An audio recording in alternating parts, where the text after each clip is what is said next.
Hello दोस्तों, कैसे हैं आप सब? ठीक। आज हम बात करेंगे आउटलाइंस की। जो कुछ आउटलाइंस आती हैं, जो कभी कभी क्या होता है कि हम मैटर लिखते हैं और कुछ शब्द हमसे नहीं बन पाते हैं, तो उन शब्द को हम कैसे आसानी से बनाएं। तो यहाँ कुछ शब्द हैं और ऐसी ही आउटलाइन आगे भी लाता रहूँगा। तो ये आउटलाइन कैसे बनाएंगे आज, इनको आसान तरीके से वो देखते हैं।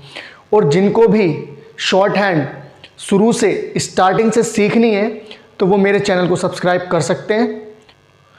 उसमें शुरू से वर्णमाला से लेकर और जो भी अभ्यास हैं वो एक एक करके सारी अभ्यास सॉल्व कराएंगे।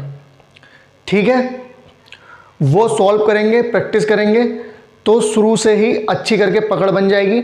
जितनी अच्छी पकड़ बन जाएगी उतनी अच्छी तरीके से हम सीख जाएंगे। ठीक, तो आज हम देखते हैं ये आउटलाइन। इन आउटलाइन को बनाते हैं, कैसे इनको बनाना है। तो सबसे पहले हम देखते हैं वातावरण।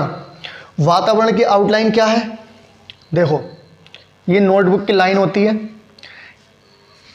इस पर हमें बनाना है वातावरण। तो देखो, वाता और ये न का आंकड़ा न, वातावरण, ये वातावरण की क्या है? आउटलाइन है। ठीक, इसी तरीके से अब आती है विश्वविद्यालय। विश्वविद्यालय की आउटलाइन क्या होती है? विश्वविद्यालय। ठीक है, दो व बनाने हैं, क्या कहलाएंगे ये? विश्वविद्यालय। इसी तरह से एक वर्ड आता है सहिष्णुता। ये वर्ड बहुत यूज होता है, सहिष्णुता। ठीक है, तो सहिष्णुता की आउटलाइन कैसे बनाएंगे? देखो, जब हम स और है को जोड़ते हैं तो एक बड़ा गोला बनाते हैं। जब ये स का आंकड़ा होता है और इस तरीके से यही है होता है, जब है को हम बनाते हैं तो ऐसे ही बनाते हैं ना ये। तो जब स और है एक साथ आता है, जब स और है एक साथ आता है तो इस स का जो आंकड़ा होता है इस गोले को थोड़ा बड़ा कर देते हैं, तो ये स और है पड़ा जाता है। तो क्या हो गया? ये सही सुणता। अब सही सुणता की मैं दो तीन आउटलाइन बताऊंगा, देखना आपको कौन सी इजी लग रही है वो यूज करना। सही सुणता, एक तो सह, सही सुण, एक इस सह और यहां से निकाल दिया तह, क्या होगा? ये सही सुणता। या सही सुणता को ऐसे भी लिख सकते हैं। ठीक है, ये भी सही सुणता ही पढ़ा जाएगा। तो एक आउटलाइन ये है, एक आउटलाइन ये है, जो आपको अच्छी लगे वो यूज कर लीजिए। ठीक, अब आता शरणार्थी। शरणार्थी कैसे लिखेंगे? शरणार्थी, ये मात्रा भी लगाएंगे इस पर। ठीक है, शरणार्थी, इसको काट देंगे बीच में से। ये किस चीज की आउटलाइन है? शरणार्थी की। इसी तरह से एक वर्ड आता है श्रद्धांजलि। श्रद्धांजलि कैसे लिखेंगे? देखो, स और जय में ल का आंकड़ा और ये हो गया श्रद्धांजलि। श जय में ल का आंकड़ा और श्रद्धांजलि। या इसको ऐसे भी लिख सकते हैं, श्रद्धांजलि को श्रद्धांजलि।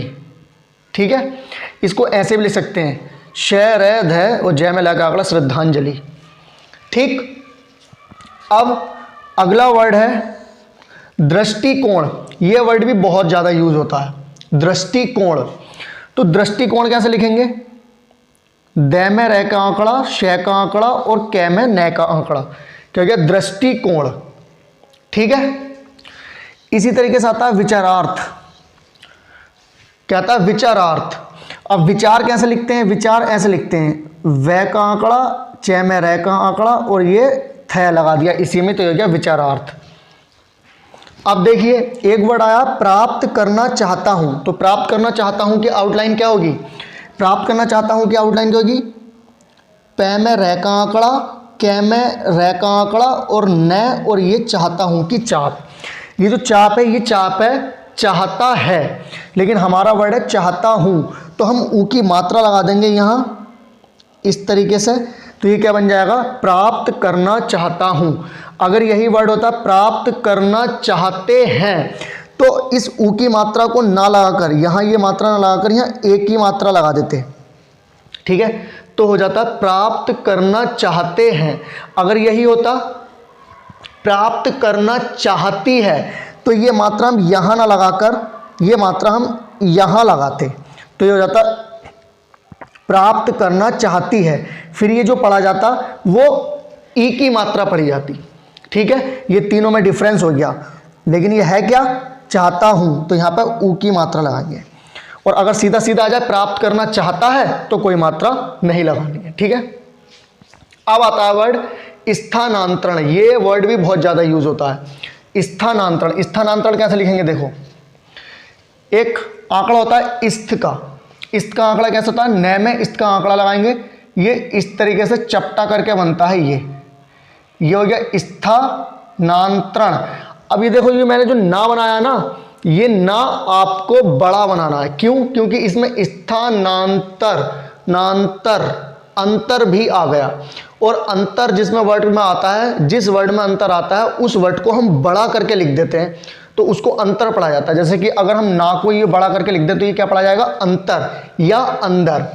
ठीक है, तो हम इसको क्या करेंगे, इसको हम बड़ा करके ही लिखेंगे। कैसे, स्थानां और न का आंकड़ा स्थानांतरण। अगर यही आ जाता स्थानांतरणीय तो क्या होता, तो कैसे लिखते इसको हम, ये लाइन होती, इसी में क्या करते हम, ये इस तरीके से यह का आंकड़ा लगा देते तो क्या बन जाता है, ये स्थानांतरणीय। ठीक है, अब आता है एक वर्ड ज्यादातर। अब तर दर दर, ये भी वही चीज है, इसको भी हम बड़ा कर देंगे। देखो ज्यादा का शब्द चिन्ह होता है, ये होता है ज्यादा का शब्द चिन्ह, इस तरीके से ज्यादा का शब्द चिन्ह बनता है। अब ये बन जाएगा ज्यादातर, तो इस ता को अगर हम बड़ा करके लिख दें तो ये तर पड़ा जाएगा, तो ये हो जाएगा ज्यादातर। ठीक है, अब आता है इस सिलसिले में। इस सिलसिले में कैसे लिखेंगे, देखो ये इसका शब्द चिन्ह होता है, इसका शब्द चिन्ह होता है, इसी में ये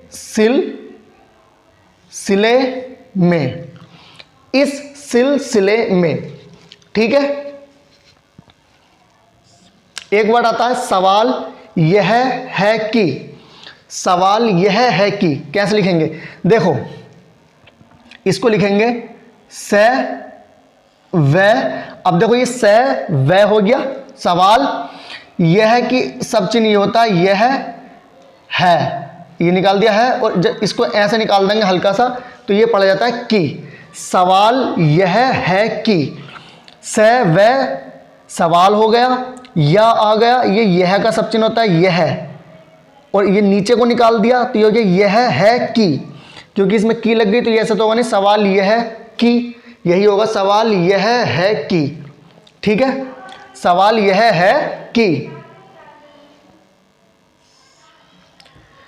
इसके बाद आता है वर्ड उसके अनुसार। देखो उसके का सब चिन्ह होता है ये, उसका। अब हमें लिखना अनुसार, तो इसी में क्या करेंगे सार, उसका अनुसार। ठीक है, उसके अनुसार क्या हो जाएगा, उसका अनुसार तो कुछ होता नहीं है, क्या होता है उसके अनुसार। ठीक, अब आता है संसदीय समिति। संसदीय समिति, देखो स न सदीय समिति। ठीक है, स न स संसदीय समिति। ठीक, यहां से ये आंकड़ा अगर नहीं भी लगाओगे तो भी ये संसदीय समिति ही पढ़ा जाएगा, संसदीय समिति। और अगर कुछ ज़्यादा ही पहचान करनी है तो यहाँ पर कहीं भी यह का आंकड़ा इस तरीके से रख दो तो ये तब भी संसदीय समिति ही पढ़ा जाएगा।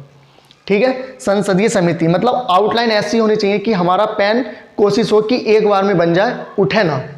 ठीक है, अब आता है संयुक्त राष्ट्र। संयुक्त राष्ट्र कैसे करेंगे, संयुक्त का ये एक ऐसे चाप रखेंगे और ये राष्ट्र, संयुक्त राष्ट्र हो जाएगा। इसी तरह से आएगा संयुक्त राष्ट्र संघ। संयुक्त राष्ट्र संघ कैसा आएगा, संयुक्त राष्ट्र और संघ, संयुक्त राष्ट्र संघ। ये क्या है, ये हमारी आउटलाइन हो गई। अब इतनी आसान तरीके से ये आउटलाइन बताई है, इतनी ही आसान ये है नहीं जब तक कि आप इनकी प्रैक्टिस नहीं करोगे। ये कम से कम एक एक पेज पर कई कई बार लिख कर देखनी है, तब जाकर इनकी प्रैक्टिस हो। मतलब जब भी कभी ये वर्ड हमारे मैटर में आए तो हमें सोचना ना पड़े, एकदम स्मूथली बन जाए, तो इनका फ़ायदा है, वरना नहीं है। इसी तरह की आउटलाइन और भी मैं बताऊंगा। इसके लिए वीडियो को लाइक करें, चैनल सब्सक्राइब करें और ज़्यादा से ज़्यादा शेयर करें। ठीक है, जय हिंद।